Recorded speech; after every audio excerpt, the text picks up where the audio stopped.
Ya. Halo, selamat pagi semuanya. Apa kabar? Shalom. Semua sudah ready, sudah siap? Ya. Dan pagi ini semua sudah, walaupun mungkin kita nggak memakai pakaian-pakaian yang resmi, tapi yang penting sikap kita saudara pagi ini. Anggap saja seperti kita masih tetap semua di dalam gereja. Kita mempunyai sikap yang hormat terhadap Tuhan, terhadap hadirat Tuhan. Saya percaya walaupun kita nggak berkumpul jadi satu, tapi hadirat Tuhan ada di mana-mana. Amin. Ada di rumah kita. Mari kita siap untuk menyembah Dia. Ada sukacita pagi ini semuanya. Dan kita siap. Sebelumnya kita berdoa dulu. Terima kasih Tuhan atas pagi hari yang indah ini. Kami bersyukur kalau kami bisa ada lagi hari ini, pagi ini Tuhan. Itu semua karena kemurahan-Mu Tuhan. Walaupun di luar sana banyak masalah,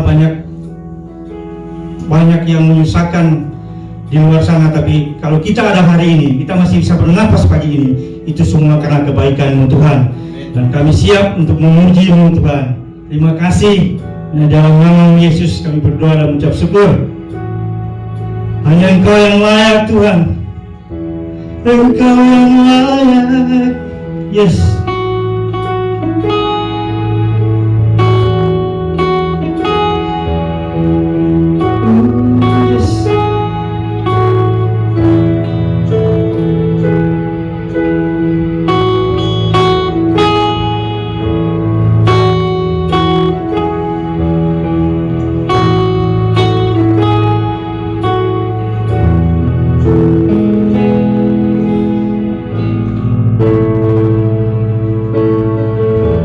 Semua mahkota dunia kan ku letakkan, semua pujian manusia tak ku hiraukan, karena tak ada satu pun yang dapat gantikan. Hanya Kau yang kudus dan hanya Kau terbesar. Kau yang layak, Kau yang layak, Kau yang layak disembah. Kau yang layak, Kau yang layak, Kau yang layak disembah. Amin.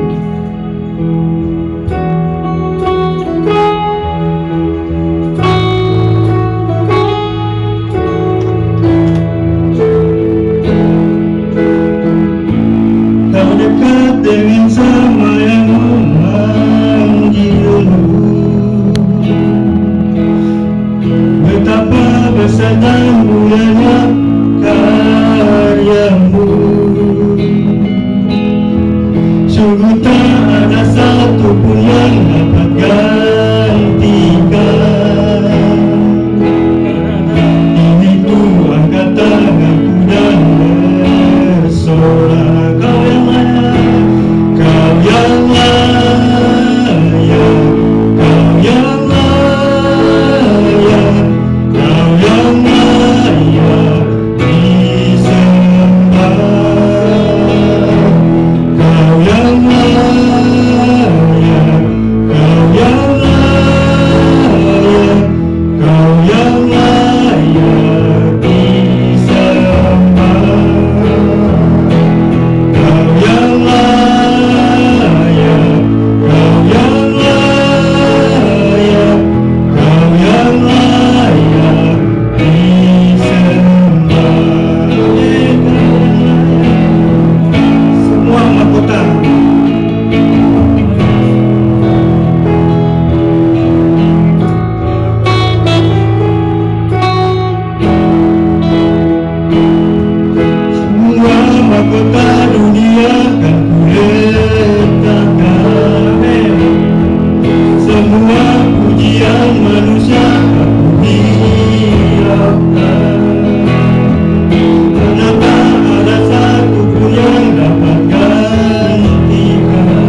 Tuhan, Christ is enough.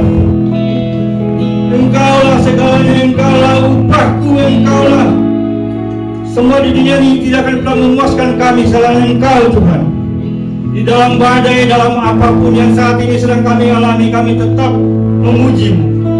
Kami tetap ingin bernyanyi untuk Engkau, memuji nama-Mu, Tuhan. Oh yes, Christ is enough for me.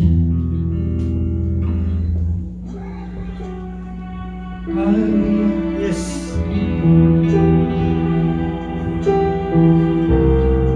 Christ is my reward.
Father, we just want to thank you in advance what you're about to do in this place, Father God. Speak to your servant, Father. Whatever he wants to deliver his message, Father God, I believe is purely from you. But our heart, our mind, our soul, we just want to receive your word gladly. And we ask this in Jesus' mighty name. Everyone believe, say, Amin, amin, amin. Berikan tepuk tangan untuk Tuhan. Selamat pagi, haleluya. Saya berterima kasih untuk Anda semua yang sudah ikut sama online, juga ada beberapa teman-teman yang ada di gereja. Pagi ini kita akan khusus diberkati oleh seorang hamba Tuhan yang luar biasa yang sudah kita kenal, dan hamba Tuhan ini seorang apostol dari IFGF kita, dan juga beliau adalah gembala senior di gereja IFGF Los Angeles dan sekitarnya. Nah, pagi ini juga by the way saya mau menyampaikan kabar baik buat Anda semua. Pastor Denny akan berbicara juga secara resmi sudah menjadi engkong, yang sudah menjadi kakek ya. Praise God, congratulations Pastor Denny, dan juga Sasa dan juga Glenn. We're so glad, we're so happy for you. Congratulations for the new bundle of joy. Oke, kita akan persiapkan hati kita yuk. Kita akan menyambut Pastor Dr. Denny Hanafi. Yeay.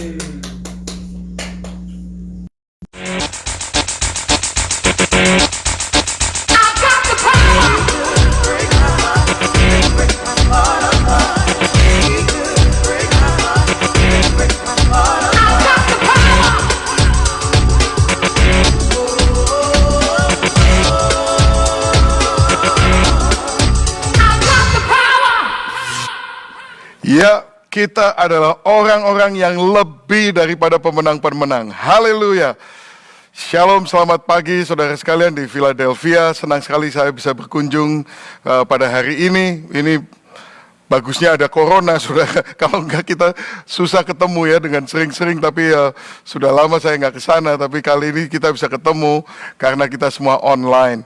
Puji Tuhan, memang benar apa yang dikatakan firman Tuhan. Kalau roh Tuhan Yesus itu yang bangkit, roh yang membangkitkan Kristus Yesus ada di dalam kita. Wow, betapa luar biasanya kuasa yang Tuhan taruh dalam kehidupan kita. Kita lebih daripada pemenang-pemenang. Jadi di dalam keadaan apapun juga seperti yang kita hadapi saat ini, kita akan menang, saudara. Di firman Tuhan dikatakan Roma 8 ayat 37, tetapi dalam semuanya itu, kita lebih daripada orang-orang yang menang. Di dalam semuanya itu, nah itu yang masalah itu kan itu. Semuanya itu apa? Di dalam semuanya itu. Memang semuanya itu termasuk, ya ini corona, sampai PHK, sampai nggak ada pekerjaan, nggak ada income. Di dalam semuanya itu Tuhan tahu, semua itu Tuhan tahu. Dan Tuhan peduli dan Tuhan mau menolong kita. Tapi pertama-tama kita harus tahu lebih dahulu bahwa di dalam semuanya itu Tuhan tidak meninggalkan kita. Di dalam semuanya itu Tuhan tidak mengabaikan kita. Di dalam semuanya itu Tuhan tahu setiap penderitaan kita. Di dalam semuanya itu Tuhan telah menjadikan kita lebih daripada pemenang-pemenang. Haleluya. Nah saudara, saya ingin mengangkat satu karakter di dalam Alkitab yang menurut saya ini orang yang lebih dari pemenang. Namanya Nehemia, saudara. Nehemia ini sebetulnya cuman seorang juru minuman. Tapi saudara, dia dalam sebuah krisis yang berkelanjutan, saudara. Ya, Yerusalem berada dalam keadaan sangat terpuruk, tembok-temboknya hancur, dan 94 tahun sebelumnya sebetulnya sudah diizinkan untuk dibangun kembali, tapi pekerjaannya mandek, saudara. Waktu Ezra membangun kembali Bait Allah, akhirnya Bait Allah itu dibangun, orang sebetulnya technically speaking sudah bisa untuk menyembah Tuhan dan sebagainya di situ, tapi masalahnya kenapa jadi terbengkalai? Karena tembok Yerusalem masih runtuh, saudara. Jadi musuh itu bisa keluar masuk seenaknya sendiri, saudara. Jadi mereka tidak pernah bisa menyembah Allah itu dengan tenang, karena selalu setiap saat bisa terjadi musuh itu merusak, mengganggu, dan sebagainya. Mungkin Anda mengalami hal seperti ini dalam kehidupan saudara, atau mungkin keluarga saudara. Seolah-olah tembok yang melindungi Anda atau melindungi keluarga Anda ini runtuh. Sehingga satu hari semuanya bisa berjalan baik, besok bisa tahu-tahu kacau balau. Hari ini saudara rasanya bisa dekat sama Tuhan, berdoa, menyembah Tuhan, besoknya tiba-tiba pikiran ngaco semuanya. Hari ini semua rasa berkat Tuhan lancar, besok semuanya kacau balau. Atau mungkin dalam keluarga saudara mengalami, hari ini semuanya manis-manis, semuanya istri, anak, semuanya oke. Kita bisa makan sama-sama, doa, besoknya mungkin your teenage son brings in 70 demons into the house. Atau anak saudara bawa segala macam, dan nggak ada tembok, nggak ada perlindungan, nggak ada keamanan. Musuh itu keluar masuk semaunya. Dan itulah yang terjadi dalam kehidupan Nehemia. Tapi ini secara lahiriah benar-benar mereka alami, saudara. Jadi tembok itu runtuh. Nah saudara, itu krisis yang berkelanjutan. Bahkan setelah dia mendapatkan mujizat yang besar, yaitu bahwa Raja Artasasta itu mengizinkan dia untuk kembali ke Yerusalem, memberikan semua yang dia butuhkan untuk membangun, masih banyak masalah. Musuh, ada Tobia, Sanbalat, Geshem yang terus mengganggu, yang terus menteror, mau bohongin, mau ngetrap, mau mereka memfitnah dan sebagainya, saudara. Banyak tantangan, krisis itu selalu ada. Dan saya mau ingatkan saudara, bahwa pemimpin-pemimpin yang hebat itu lahir di masa krisis. Jenderal-jenderal yang terkenal itu tidak pernah ada yang muncul waktu damai. Pemimpin-pemimpin negara, Winston Churchill dan sebagainya, itu munculnya kapan?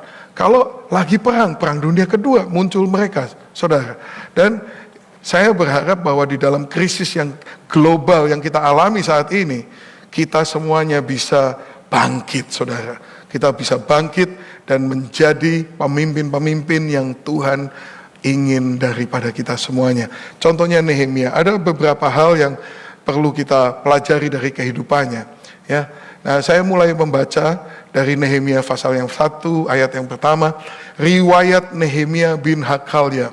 Pada bulan Kisleu tahun ke-20, ketika aku ada di Puri Susan, datanglah Hanani, salah seorang dari saudara-saudaraku, dengan beberapa orang dari Yehuda. Aku menanyakan mereka tentang orang-orang Yahudi yang terluput, yang terhindar dari penawanan, dan tentang Yerusalem. Kata mereka kepadaku, orang-orang yang masih tinggal di daerah sana, yang terhindar dari penawanan, ada dalam kesukaran yang besar, dan dalam keadaan tercela. Tembok Yerusalem telah terbongkar, dan pintu-pintu gerbangnya telah terbakar. Ketika aku dengar berita ini, duduklah aku menangis dan berkabung selama beberapa hari. Aku berpuasa dan berdoa ke hadirat Allah semesta langit. Kataku, ya Tuhan, Allah semesta langit, Allah yang maha besar dan dahsyat, yang berpegang pada perjanjian dan kasih setianya terhadap orang yang kasih kepadanya dan tetap mengikuti perintah-perintahnya. Kami telah sangat bersalah terhadap-Mu dan tidak mengikuti perintah-perintah, ketetapan-ketetapan dan peraturan-peraturan yang telah Kau perintahkan kepada Musa, hamba-Mu itu. Wow. Saudara, ini Nehemia ada di istana, di Puri Susan. Kemudian saudara-saudaranya datang dari jauh. Dia ini seorang yang hatinya memang ada di rumah Tuhan. Selalu mempunyai minat yang aktif. Dia bukan orang yang pasif. Dia sangat memikirkan. Meskipun dia tidak berada di Yerusalem, dia selalu mikirin Yerusalem dan umat-umat Tuhan yang ada di sana. Jadi begitu datang Hanani dari jauh, langsung pertama yang dia tanyain, bagaimana keadaan saudara-saudara kita? Bagaimana keadaan Yerusalem? Ya, nggak kayak orang Indonesia. Kalau ketemu orang dari jauh, pertanyaan pertama, apa saudara? Udah makan belum? Udah makan belum? Ya itu kalau orang Indonesia pertanyaannya itu. Yang dipikirin perutnya aja. Saudara, kalau ini yang dia pikirkan rumah Tuhan. Nah ya sebetulnya ya kasihan juga sih. Itu si Hanani mungkin dari perjalanan jauh, udah datang ke istana. Mungkin dia berpikir bakal dapat ditraktir makanan enak. Yang ditanyain cuman itu, nggak ditanyain udah makan belum. Abis itu waktu dia jawab, dalam keadaan susah, yang kesukaran yang besar, nangis lagi. Habis nangis puasa, ya udah gak jadi makan deh. Tapi saudara, itulah Nehemia. Nah saya mau saudara belajar satu hal yang penting dalam hal ini. Yaitu begini saudara, bahwa yang namanya judgment begins in the house of the Lord. Penghakiman itu mulai dari rumah Tuhan. Saudara, Nehemia ini mempunyai hati yang sensitif terhadap Tuhan. Begitu dia mendengar ada kesusahan besar, dia langsung mikirnya ini, judgment begins in the house of the Lord.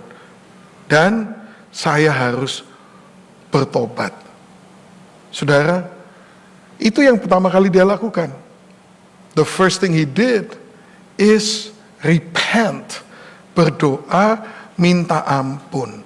Saudara, mungkin saudara pikir ini Tuhan apa benar yang semua bencana di dunia ini, apakah itu semua dari Tuhan? Wah, saya nggak mengatakan hal itu, saudara. Saya nggak percaya dengan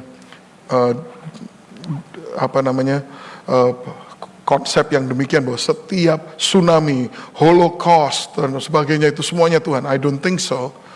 I think kita punya kebebasan untuk bikin kacau dengan ide kita sendiri begini, ya bisa juga, saudara. Bukan semuanya itu Tuhan. Tetapi ada banyak perkara di Alkitab ini yang dimana ada calamities atau malapetaka, itu memang Tuhan menggunakan hal-hal itu untuk apa? Untuk satu hal, untuk menarik kembali umatnya kepada Dia. Nah, orang-orang itu memang, ya saudara, di Pengkhotbah 8 ayat 11 dikatakan, oleh karena hukuman terhadap perbuatan jahat tidak segera dilaksanakan, maka hati manusia penuh niat untuk berbuat jahat. Jadi orang itu sebetulnya nggak tahu, kalau begitu lihat malapetaka, wah, aku nggak bisa menyembah Tuhan yang model begini. Katanya Tuhan baik, mana? Gitu ya, saudara. Saya percaya ya, kalau Tuhan itu tidak berbelas kasihan segitu banyak sama kita, malapetaka yang kita alami ini udah jauh lebih banyak. Karena kita hidup di dalam dunia yang jatuh di dalam dosa, saudara.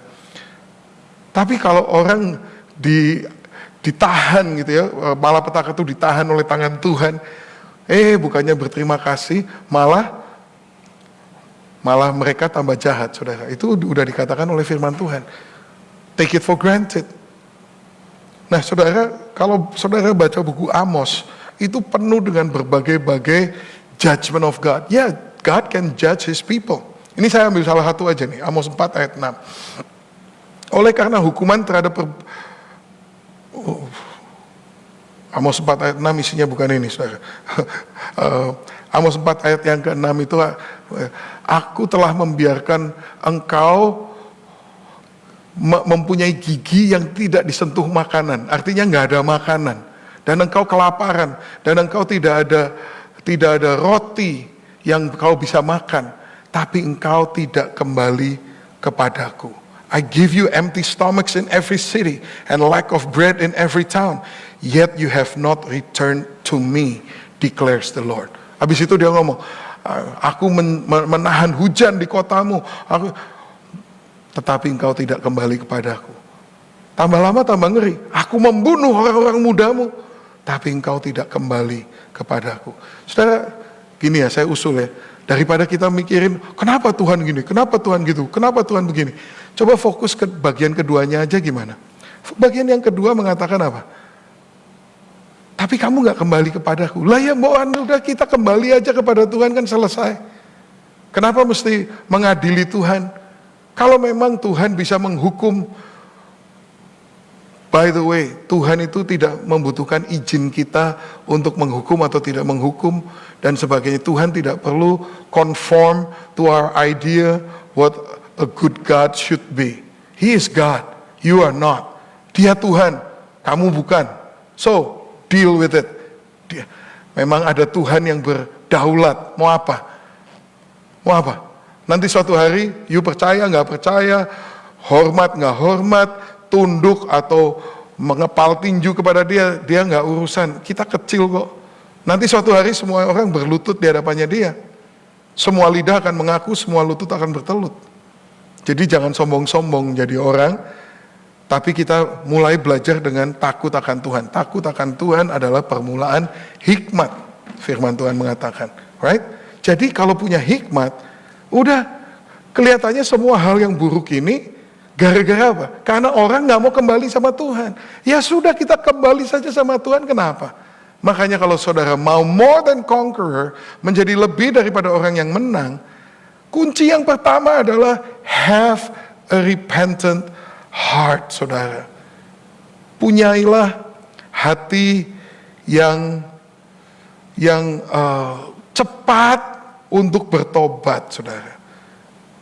Di sini dikatakan di 2 Tawarikh 7 ayat 13. Bila mana aku menutup langit sehingga tidak ada hujan. Bila mana aku menyuruh belalang memakan habis hasil bumi. Dan bila mana aku melepaskan penyakit sampar di antara umatku. Dan umatku yang atasnya namaku disebut merendahkan diri, berdoa, mencari wajahku, lalu berbalik dari jalan-jalannya yang jahat. Maka aku akan mendengar dari surga dan mengampuni dosa mereka serta memulihkan negeri mereka. Bukankah itu yang kita butuhkan hari ini? Bahwa negeri kita dipulihkan. Bukan hanya dipulihkan dari penyakit ini saudara, tapi dipulihkan dari segala hal yang buruk yang lain yang menjadi akibat daripada COVID-19 ini saudara. Berdampak ekonomi, kita membutuhkan pemulihan. Oh, pakar-pakar ekonomi mengatakan ini akan 30-40 tahun belum bisa pulih dan sebagainya. Kita butuh pertolongan Tuhan. Ini dikatakan, masa ya Tuhan bisa berbuat begini ya? Menutup langit sehingga tidak ada hujan. Wow. Menyuruh belalang memakan habis hasil bumi. Wow. Melepaskan penyakit sampar di antara umatku. Wow. Aku sih, wah. Kalau Tuhan model begitu, aku gak mau menyembah Tuhan yang model begitu. Ya terserah kamu mau nyembah Tuhan yang model apa. Kalau Tuhan itu kamu yang bikin modelnya, then He's not big enough to help you. If God is small enough for your little mind, how can God be big enough to solve your problem? Listen, di sini dikatakan, bila mana aku menutup langit sehingga tidak ada hujan. Wih, ingat gak akhir 2019 itu? Akhir tahun lalu tuh di Australia. Kebakaran di mana-mana, kebakaran hutan, nggak ada hujan, mereka berdoa hujan, nggak ada hujan. Wow. Belalang, saudara lihat nggak tuh di Kenya, di Middle East dan sebagainya, belalang, miliaran belalang, kayak awan gelap, waduh, menghancurkan semua hasil tanaman. Itu terjadi loh ini bulan-bulan ini. Dan sekarang, wow, penyakit sampar ya, bukan penyakit sampar sih, tapi suatu penyakit yang seperti yang tidak kelihatan, yang really devastate all of us. Wow. When are we gonna wake up and say, this is happening? Kapan sih kita mau bangun? Ngatain ini terjadi loh. Ini sedang terjadi. Dan solusinya bukan tergantung Trump. Bukan tergantung Xi Jinping, bukan tergantung siapa-siapa. Tergantung siapa? Umatku yang atasnya namaku disebut. Siapa lagi kalau bukan Anda dan saya? Kita disuruh melakukan 4 hal. 1, merendahkan diri. Merendahkan diri itu ya menerima kedaulatan Tuhan di atas kehidupan kita. Stop questioning God. Kenapa begini? Kenapa begitu? Emangnya dia mesti jawab? Oh ya, tapi saya nggak bisa. Well, kamu bisa nggak bisa itu urusanmu. Saya di sini untuk ngasih tahu ada Tuhan dan Dia akan menghakimi semua makhluk pada akhirnya. Like it or not, there is a God. Like it or not, nafasmu itu pemberian Tuhan. Like it or not, hari-harimu terhitung, Dia yang hitung. Kalau Dia udah bilang, this is it, selesai, kamu mau nambah 1 hari pun nggak bisa. That's just the fact. Ayo kita mulai dengan merendahkan diri. Dia Tuhan, kita bukan. Nah kalau udah merendahkan diri, udah posisinya benar, banyak orang itu ya suka Tuhan itu diturunin, diturun kayak bisa aja, diturunin, dibikin selevel sama dia. Kenapa begini? Kenapa begitu? Diinterogasi Tuhannya. Ayo, put him back where he belongs. He's above you, dia di atas kita. Dia yang menciptakan segala alam semesta. Fear of the Lord is the beginning of wisdom. Merendahkan diri. Habis itu apa? Then baru bisa berdoa. Saudara nggak bisa berdoa sama Dia kalau Dia nggak di posisi yang benar di dalam hidup saudara.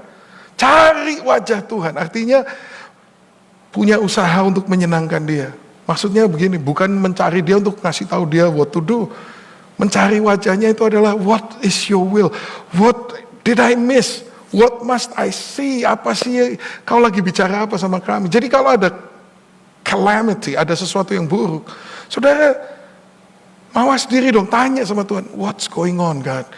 What can I repent? Begini saudara, apakah calamity atau malapetaka itu berhubungan langsung dengan dosa kita atau tidak, itu urusan kedua.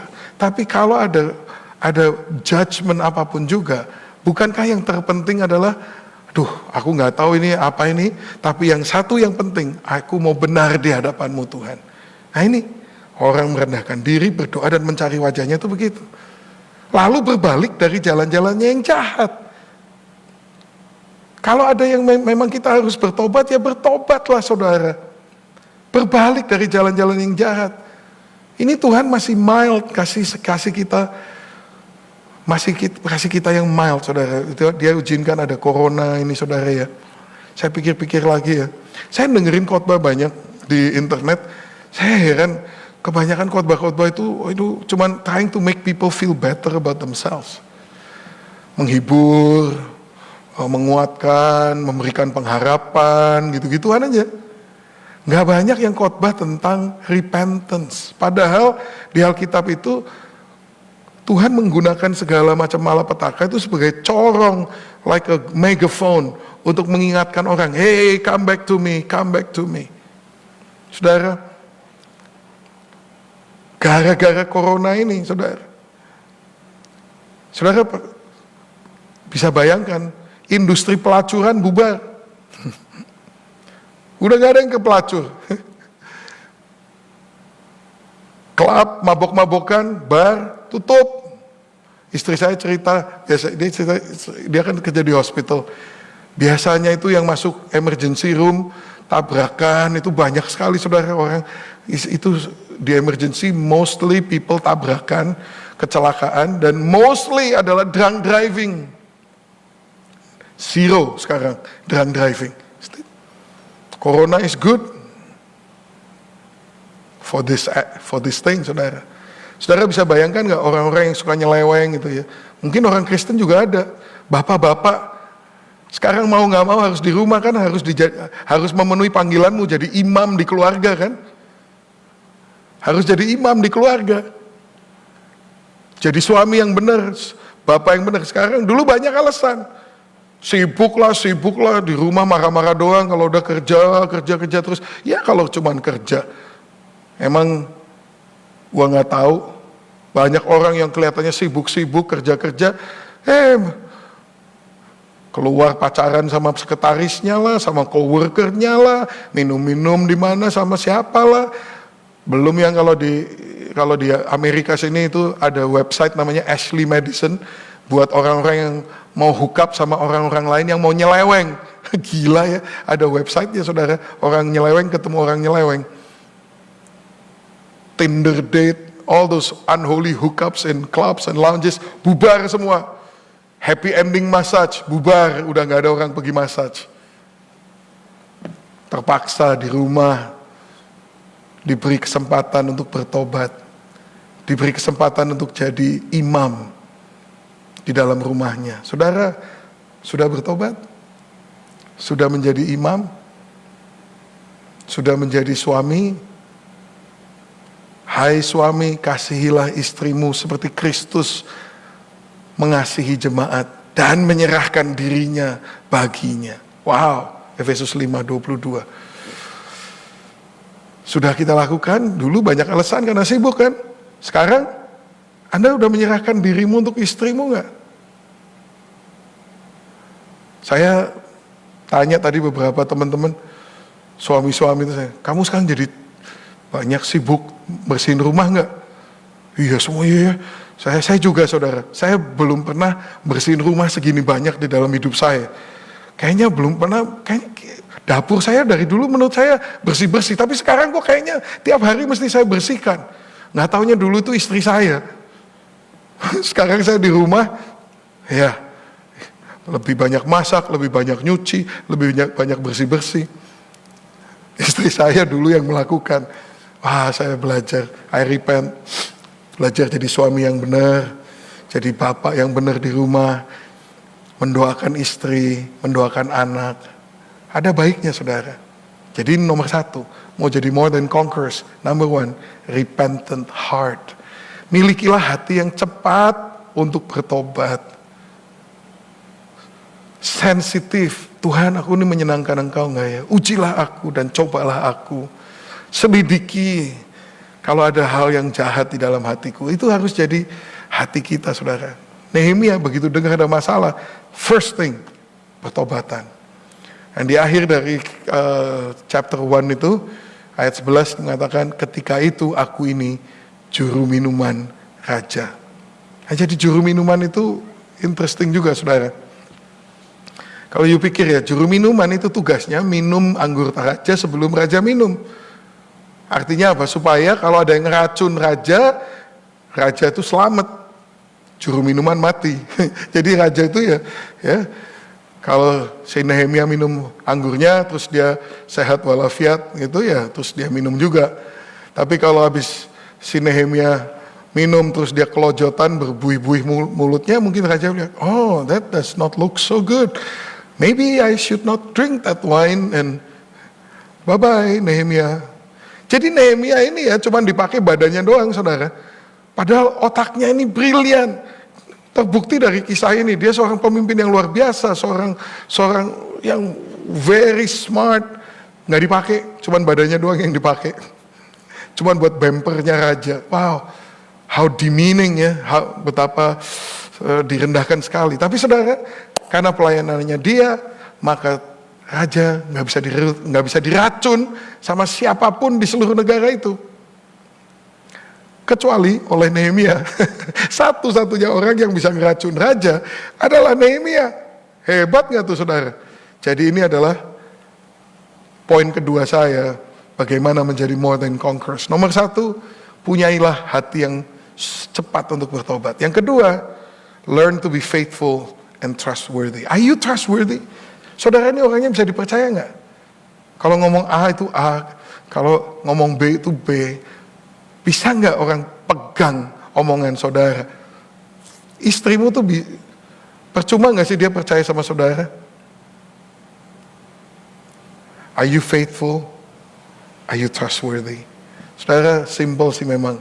Sebelum saudara bisa dipakai oleh Tuhan otaknya, strateginya, personality-nya, karismanya, yang pertama-tama, kamu ini bisa dipercaya atau enggak? Can I trust you? Are you faithful? Kamu orangnya setia nggak?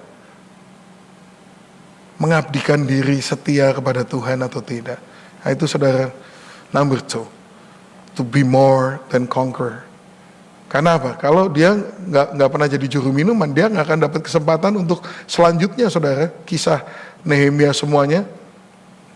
Nah saudara, di Amsal 20 ayat yang ke-6, many claim to have unfailing love, but a faithful person who can find? Memang jarang orang faithful, ya, saudara. Nah yang ketiga, Nehemiah was a builder. Dia bukan hanya setia, tapi dia seorang pembangun, saudara. Itu waktu itu, ini ayatnya, saudara. Waktu itu dia lagi serving wine to the king, mukanya muram, saudara, karena udah 4 bulan itu, dari ketemu sama Hanani sampai dari bulan Kislev sampai bulan Nisan itu kan 4 bulan. 4 bulan tuh dia mikir, dia merenung, dia berdoa, berpuasa, sampai mukanya muram.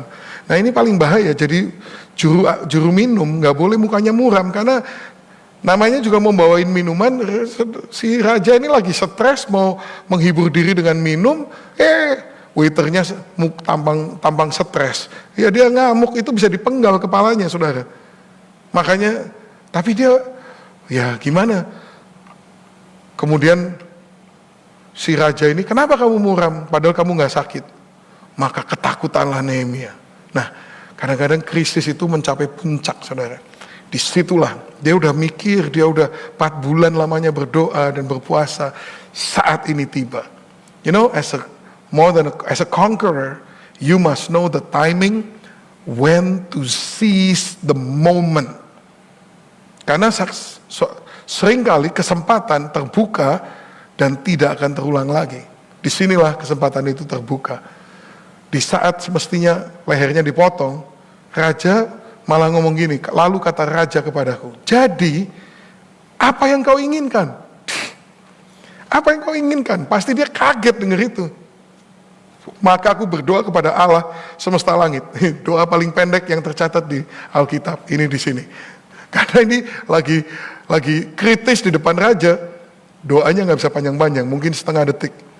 Kemudian jawabku kepada raja, jika raja menganggap baik dan berkenan kepada hambamu ini, utuslah aku ke Yehuda, ke kota pekuburan nenek moyangku, supaya aku membangunnya kembali.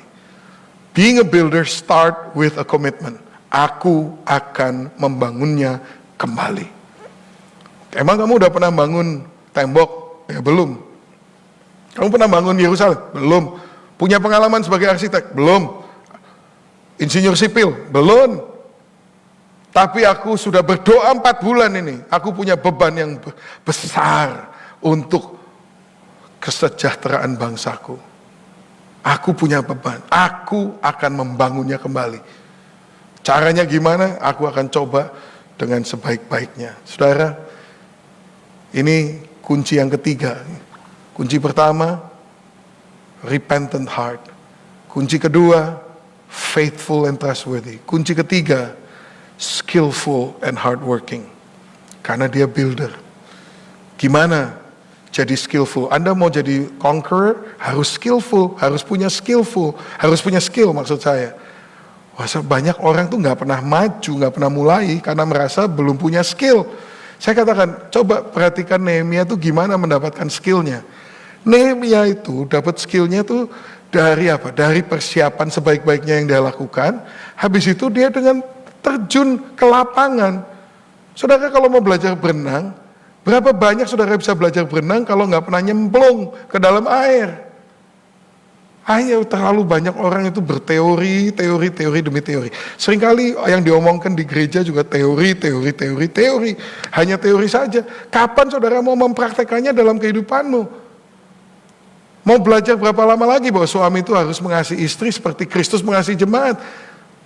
Ya udah mulai aja berkorban buat istri. Berkorban itu artinya you gak suka yang dia mau, tapi you turutin maunya dia. Mengorbankan perasaanmu sendiri, ya itu namanya berkorban. Ya maksudnya selama itu masih lurus dalam kehendak firman Tuhan. Tapi semua, saya udah 30 tahun lebih counseling orang pernikahan, ya orang ribut gitu ya. Saya heran how much trouble two people can make for themselves. Masalahnya intinya satu, people don't get what they want, and they get mad. And they want to force the other person to give them what they want. Udah, urusannya cuma itu aja.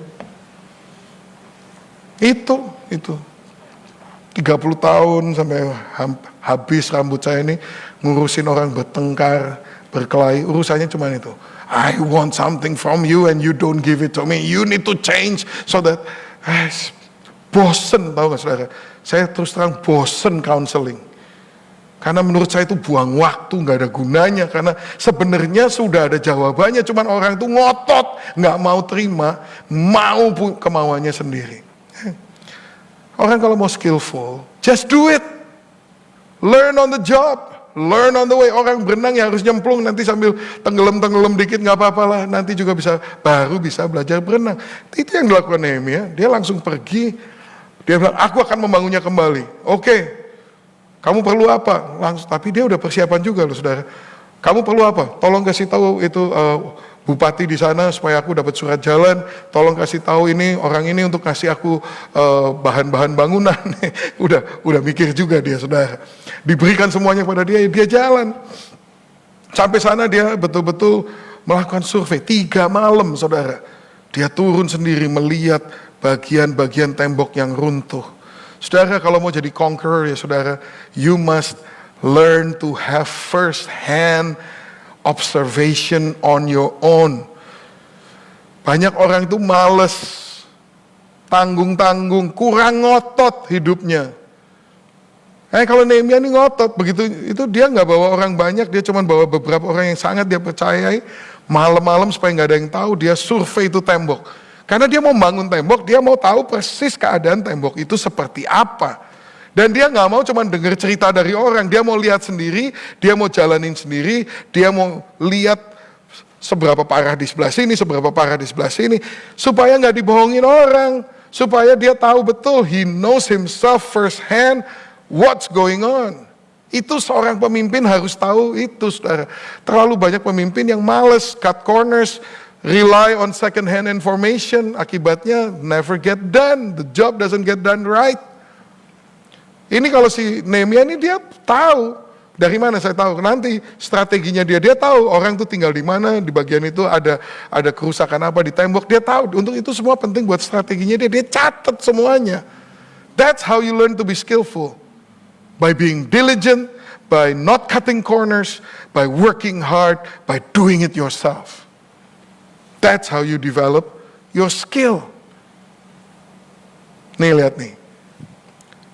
Di samping mereka di Nehemia pasal yang ke-5 ini kalau nggak salah. Di samping mereka Benyamin dan Hasub mengadakan perbaikan di depan rumah mereka.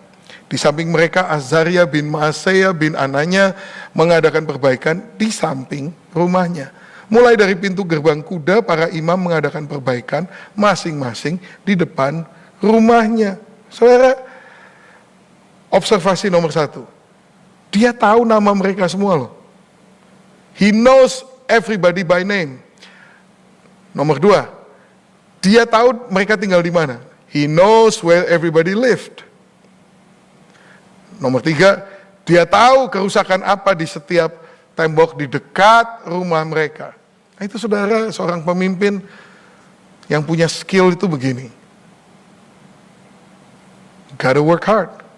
You gotta know what's everybody needs are. Orang-orang itu butuh apa. Saudara, saya bayangkan ya, ini orang-orang ini Benyamin dan Hasub membuat perbaikan di depan rumah mereka. Berarti di depan rumah mereka itu temboknya rusak. Mereka itu mungkin udah kemalingan bolak-balik kali, gara-gara tembok itu bolong. Jadi sekarang waktu mereka kerja untuk bangun di situ, mereka punya motivasi, mereka punya semangat. Kenapa? Karena mereka merasakan sendiri akibatnya. Kalau ini tembok ini dibetulkan di sini, maka mereka sendiri juga tertolong. Makanya saudara, kalau saudara baca itu, wow, nama itu banyak sekali. Ini cuma berapa yang saya sebutkan, banyak sekali di kitab Nehemia. Dia tahu nama semua orang ada tempatnya masing-masing, mereka membangun di tempat itu masing-masing, saudara. Very smart. Very wise, bukan secara manipulatif, saudara, tetapi dia peduli dengan kebutuhan masing-masing orang-orang ini. Mungkin saudara bertanya, loh kalau depan rumahmu temboknya ambruk, kenapa nggak dari dulu-dulu mereka betulin? Karena nggak ada yang menggerakkan semuanya bersama-sama. Sekarang mereka semangat karena dia betulin di sini, temennya betulin di sana, temennya betulin di sana. Sebab kalau cuma dia yang betulin di sini, sana tetap robot, gunanya apa? Malingnya nggak lewat sini, lewat situ. Iya kan? Tapi sekarang karena Nehemia mengatakan kepada semuanya, mari, we can have a better future. Your life doesn't have to be in disgrace anymore. Nggak perlu terpuruk lagi kehidupanmu. Mari kita bersama-sama. Ada seorang yang mengambil tanggung jawab. Itu loh. Nehemia, seorang juru minuman, tapi udah bisa jadi seorang pemimpin. Nehemia 6 ayat 15. So the wall was completed on the 25th of Elul in 52 days. 52 hari. Selesai, saudara, di Nehemia pasal 6. Nehemia itu ada pasalnya 13, di pasal 6 udah selesai, saudara. Tapi dari 7 sampai 13, dia naik tingkat lagi, saudara. Nehemiah became a governor. Dia menjadi bukan hanya ahli bangunan, tapi sekarang dia jadi gubernur, jadi pemimpin bangsa, saudara. Luar biasa. Karena temboknya udah jadi, dia mau terus membangun umatnya di dalam Yerusalem itu. Bait Allah udah jadi, tembok udah jadi, sekarang umatnya ini harus beribadah dengan baik dan mengalami kebangunan rohani. Wah, tapi memang ini harga yang dia bayar. Baca ini saudara, Nehemia 5 ayat 14. Pula sejak aku diangkat sebagai bupati di tanah Yehuda, yakni dari tahun ke-20 sampai ke tahun ke-32 pemerintahan Artasasta. Jadi 12 tahun lamanya, aku dan saudara-saudaraku tidak pernah mengambil pembagian yang menjadi hak bupati. Haknya aja nggak dia ambil. Dia bukan hanya nggak korupsi, tapi yang menjadi haknya pun tidak dia ambil. Dia punya mental yang jauh lebih tinggi dari orang-orang lain. Ayat 15, tetapi para bupati yang sebelumnya yang mendahului aku sangat memberatkan beban rakyat. Bupati-bupati itu mengambil dari mereka 40 sikal perak sehari untuk bahan makanan dan anggur. Bahkan anak buah mereka merajalela atas rakyat. Tetapi aku tidak berbuat demikian, karena takut akan Allah. Aku pun memulai pekerjaan tembok itu, walaupun aku tidak memperoleh ladang. Dia nggak mengambil haknya untuk punya tanah. Aku tidak memperoleh ladang. Dan semua anak buahku dikumpulkan di sana khusus untuk pekerjaan itu. Makanya yang keempat yang saudara butuhkan untuk menjadi more than conqueror adalah to be wise and anointed. Number one, to have a repentant heart. Number two, to be faithful and trustworthy. Number three, to be skillful and hardworking. Number four, to be wise and anointed. Mau jadi wise and anointed? Ya ini, jadilah orang yang seperti Nehemia, yang gak egois, yang gak self-centered, yang gak cari keuntungan buat dirinya sendiri. Tapi dia mempunyai takut akan Tuhan. Semua yang dia lakukan bagi Tuhan. Makanya dia tidak mengambil haknya itu sebagai suatu ibadah buat dia. Karena dia melakukannya buat Tuhan. Saudara, disitulah Tuhan akan memberikan wisdom and anointing. Katakan Nehemia 8 ayat 9. Lalu Nehemia, yaitu kepala daerah itu, dan Imam Esra, ahli kitab itu, dan orang-orang Lewi yang mengajar orang-orang itu, berkata kepada mereka semuanya, hari ini adalah hari kudus bagi Tuhan Allahmu. Jangan kamu berduka cita dan menangis, karena semua orang itu menangis ketika mendengar kalimat-kalimat Taurat itu. Sudah berapa ratus tahun mereka nggak mendengar Taurat Tuhan diucapkan, dibaca. Saat ini mereka kumpul berhari-hari, Esra membacakan firman Tuhan kepada mereka, dan mereka mendengar, kita ini umat Allah, ini adalah firman Allah, dan mereka menangis. Terjadi bukan hanya pembangunan tembok fisik, tapi terjadi kebangunan rohani yang oleh karena Nehemia seorang yang more than conqueror. Oh saudara, Nehemia 13, dia cuma bilang begini, kutahirkan mereka dari segala sesuatu yang asing, dan kutetapkan tugas-tugas untuk para imam dan orang-orang Lewi. Pula kutetapkan masing-masing dalam bidang pekerjaannya. Kemudian ayat terakhir dari kitab Nehemia, pasal 13 ayat 31, cuma mengatakan begini, ya Allahku, ingatlah kepadaku. Ingatlah kepadaku demi kesejahteraanku. Give me favor from you God. Dia gak minta sama orang, dia gak minta sama siapa-siapa. Dia cuma minta favor from God. Saudara, more than conquerors. Di saat-saat sulit COVID-19 ini, new champions arise in the time of crisis. Will you be that champion? Apakah Anda yang akan menjadi orang-orang yang menang itu? Hari ini saya ceritakan tentang kehidupan seorang yang bernama Nehemia, yang benar-benar menjadi seorang yang menang di tengah-tengah krisis yang begitu sulit. Modalnya, 1, hati yang cepat bertobat. 2, punya kepribadian yang bisa dipercaya. Setia. 3, berani untuk belajar, kerja keras, tidak cutting corners, potong jalan. Sehingga dia mempunyai skillful and hardworking. Dan karena punya takut akan Tuhan, melakukan segala sesuatu seperti kepada Tuhan, maka Tuhan memberikan dia wisdom and anointing. Sehingga dia berhasil, bukan hanya membangun tembok dalam 52 hari, yang sudah terbengkelai 94 tahun, saudara.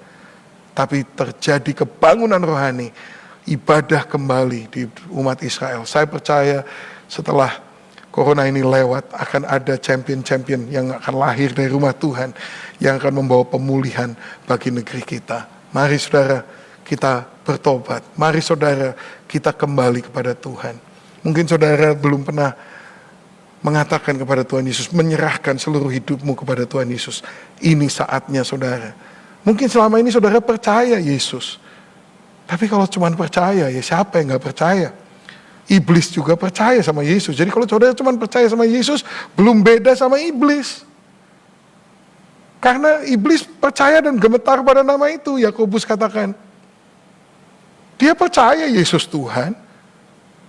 Kalau enggak, kenapa dia bunuh semua bayi di Bethlehem? Dia percaya Yesus mati di kayu salib. Dia yang bikin itu terjadi, dia seneng banget. Dia percaya Yesus bangkit hari yang ketiga, dia babak belur hari itu. Worst day of his life. Dia percaya Yesus akan datang kembali, makanya dia bekerja jauh lebih keras dari kebanyakan orang Kristen. Kalau percaya doang, iblis juga percaya. Tapi pada hari ini saya mau tanya sama saudara, apakah saudara sudah bukan hanya percaya, tapi menerima Yesus? Menerima kedaulatan Yesus dalam hidupmu. Menerima Yesus sebagai Tuhanmu, bukan hanya juru selamatmu. Kadang-kadang orang Kristen itu ya nggak sopan. Juru selamat. Juru itu kan juru rawat, juru mudi, juru kunci. Juru itu kayak tukang gitu loh. Yesus itu bukan hanya tukang nyelamatin. Dia itu Tuhan, saudara. Yohanes 1 ayat 12 mengatakan, barang siapa menerima dia, diberi kuasa menjadi anak-anak Allah. Bukan hanya percaya dan menerima. Menerima apa? Menerima ketuhanannya dalam hidupmu. Banyak orang Tuhannya ya dia sendiri. Oh, percaya sama Yesus, kalau dia kasih advice yang baik ya diturutin, kalau dia bisa memberkati ya diterima, kalau dia bisa menyembuhkan ya dia bersyukur. Tapi tidak berarti dia menyerahkan hidupnya, Tuhan engkau Tuhanku, silakan hidup atau mati aku serahkan kepadamu, kaya atau miskin, senang atau sengsara, itu hakmu atas hidupku, aku serahkan semua angan-anganku, cita-citaku, masa depanku, aku serahkan kepadamu. Nggak banyak orang ngomong begitu loh. Makanya saudara, saya mau tanya, sudahkah saudara menerima Yesus? Mungkin saudara tumbuh di gereja, dari kecil saudara di gereja, percaya, tapi belum menerima, belum terjadi serah terima, kepemilikan hidup saudara, kepemilikan hak untuk masa depan, hak untuk angan-angan, hakmu itu belum saudara letakkan di kaki Yesus dan mengatakan, aku milikmu. Terjadilah kepadaku sesuai kehendakmu. Saudara, miliki hati yang bertobat, saudara. Kembali kepada Tuhan. Atau mungkin saudara sudah Kristen tapi hidupmu ada banyak dosa tersembunyi. Mari saudara, akui dosamu di hadapan Tuhan, minta ampun sama Dia, berbalik dari jalanmu yang jahat, maka Tuhan akan mendengar doa kita dan memulihkan negeri kita. Kalau itu saudara mau lakukan, saya akan pimpin saudara dalam doa saat ini. Saya nggak maksa, tapi saudara lakukan kalau ini adalah keinginan saudara. Mari kita berdoa bersama-sama. Tuhan Yesus, katakan sama-sama saudara, Tuhan Yesus, saya mengaku saya berdosa. Tapi aku bersyukur bahwa Engkau telah mati di kayu salib untuk menebus dosaku. Terima kasih Tuhan, Engkau tidak berdosa, semestinya aku yang mati di kayu salib itu. Tapi aku berterima kasih Engkau menebus aku. Aku menerima pengampunan-Mu. Dan aku mau menerima Engkau di dalam hidupku. Bukan cuma sebagai tukang pembersih dosa. Tapi aku menerima Engkau dalam hatiku sebagai Tuhanku yang mutlak berkuasa atasku. Aku serahkan hidupku kepadamu. Mulai hari ini aku milik-Mu. Masa depanku milik-Mu.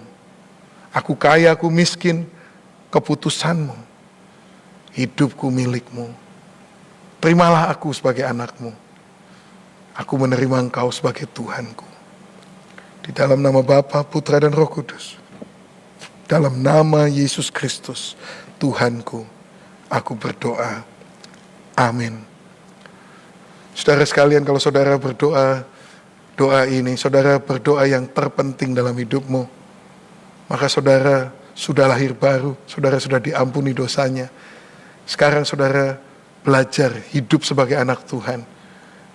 Anda memerlukan satu keluarga, rohani untuk menolong saudara.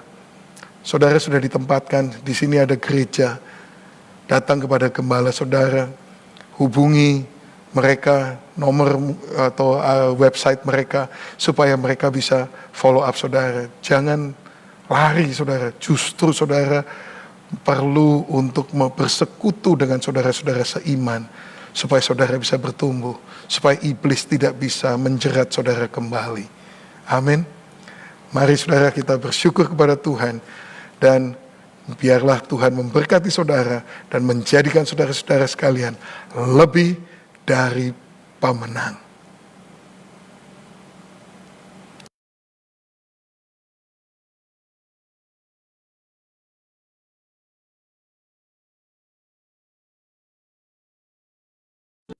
Karena keinginan saudara, mari kita berdoa bersama-sama. Tuhan Yesus, katakan sama-sama, Tuhan Yesus. Haleluya. Si Tuhan.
Yesus sebagai Tuhan dan Juru Selamat kita. Bagi Roh Kudus, pagi ini Kau meterangkan setiap firman-Mu di dalam kehidupan kami, Tuhan.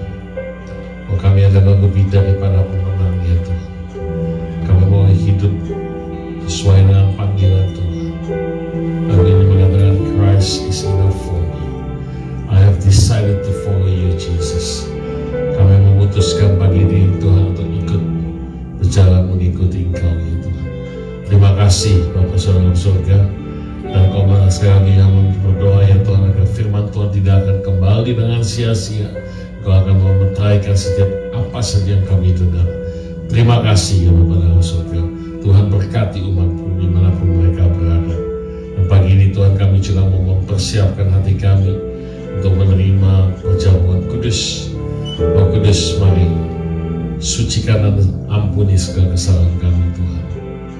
Firman Tuhan mengatakan, baiklah setiap kita masing-masing menguji diri kita sendiri sebelum mengambil perjamuan kudus. 1 Korintus 11 itu katakan, Roh Kudus selidiki hati kami Tuhan, ampuni kesalahan kami Tuhan, dan juga persiapkan hati kami saat ini untuk mengambil bagian perjamuan kudus yang artinya menjadi satu dengan Engkau. Engkau bersama kami dan kami bersama dengan Engkau. Terima kasih ya Bapa. Silakan petugas.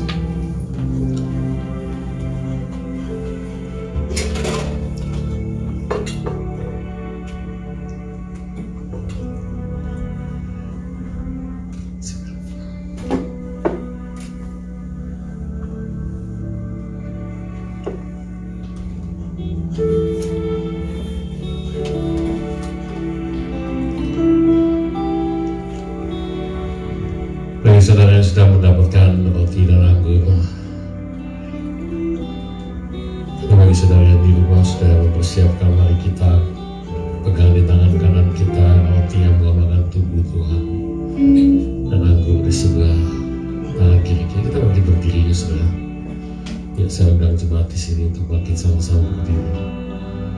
Kita menghormati perjamuan kudus. Thank you.